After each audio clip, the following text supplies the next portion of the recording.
It is probably one of the most urgent reasons why we need a new president of the United States. The clock is ticking on this issue in a way that cannot be overstated.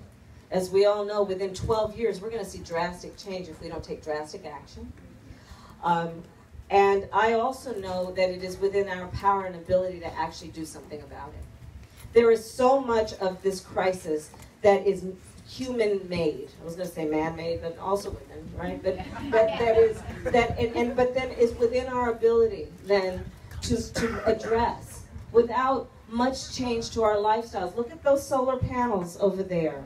Look at you do wind turbine installation, right? Yes. Right? I mean, but yet we have a president of the United States that says wind turbines cause cancer, right? Which is ridiculous. There is so much that we can do that is about investing in renewable energies. By the way, read creation of jobs and helping our economy. There is so much that we need to do around policies that are about the reduction of greenhouse gas emissions that include investment in electrical vehicles and other and cleaner gas, ethanol, a big issue here, and what we can do in terms of understanding that we can be creative and smart in a way that we save our environment. Water policy.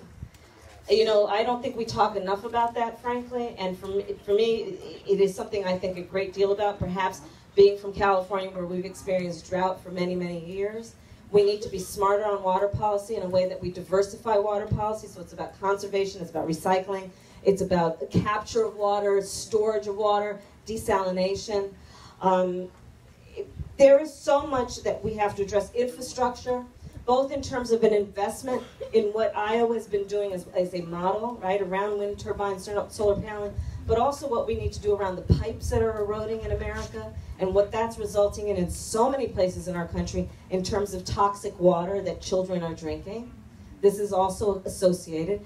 And then the other thing I'd say is that, I mean, look, in California, the wildfires devastated whole communities.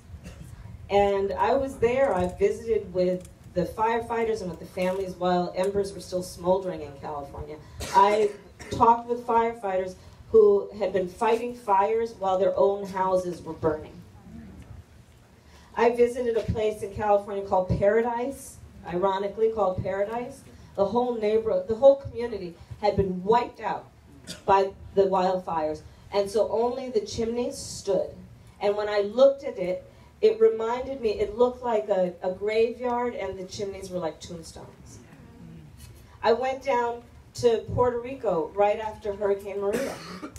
The devastation that occurred there, and by the way, the current occupant of the White House was playing games with disaster relief when it should be about understanding that any area that has been devastated, including the western part of Iowa and what happened with the floods there, we've got to give immediate federal relief, both in terms of infrastructure to avoid the harm that results and the damage that results to property and to industry from climate change and crisis, but also what we need to do to improve our ability to actually protect this beautiful world where we live. And so it is one of my highest priorities. I immediately would get us back in the Paris Agreement. I support a Green New Deal.